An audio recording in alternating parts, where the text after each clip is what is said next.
Добрый день, в эфире новости спорта, в студии Андрей Мухоплев.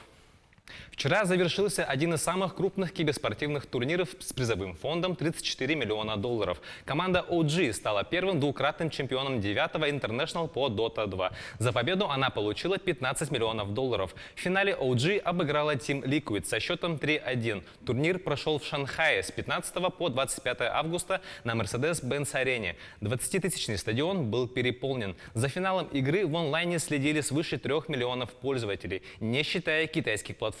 Участие в мировом первенстве приняли 18 лучших команд мира. Нашу страну представляла команда Virtus.pro. Dota 2 – игра в жанре многопользовательская онлайновая боевая арена, в которой соревнуются две команды по 5 игроков. Каждый из них управляет своим героем с уникальным набором характеристик и умений. Задача команды – разрушить базу соперника. International – крупнейшее мероприятие по Dota 2, организуемое разработчиком игры – компанией Valve.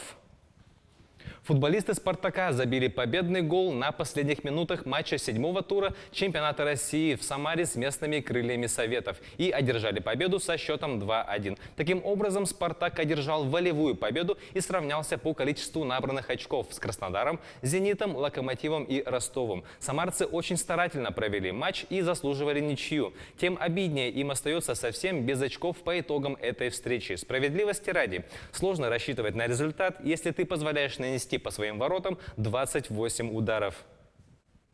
Московский футбольный клуб ЦСКА обыграл грозненский Ахмат со счетом 3-0 в матче 7-го тура чемпионата России. Встреча прошла на Веб-арене в Москве. Голами отметились Марио Фернандес, Федор Чалов и Никола Влашич. Лучшим игроком матча признали Фернандеса. В турнирной таблице ЦСКА занимает 4-е место, набрав 13 очков. Ахмат идет на 12-й позиции, имея в активе 7 очков. В следующем туре Ахмат примет Тамбов 31 августа. ЦСКА днем позже на выезде сыграет против тульского Арсенала.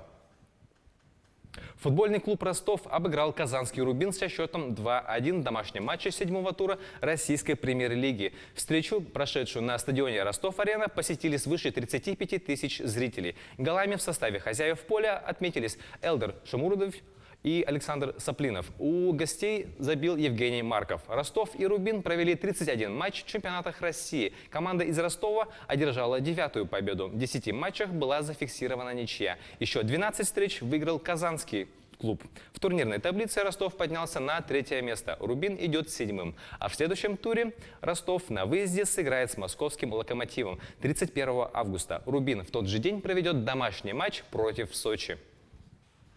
Московская «Динамо» второй год подряд стала победителем традиционного предсезонного хоккейного турнира «Кубок мэра Москвы». Турнир проходил с 22 по 25 августа в столичном дворце спорта «Мегаспорт». По итогам турнира ЦСКА, подмосковный «Витязь», «Динамо» одержали по 2 победы в 3 матчах и набрали по 4 очка. Однако первое место осталось за «Динамо». За счет лучшей разницы шайб «Спартак» занял последнее место, 4-е. Впервые в истории турнира не сумев набрать ни одного очка. О самых ярких и важных спортивных событиях в Якутии и в мире смотрите в следующих выпусках.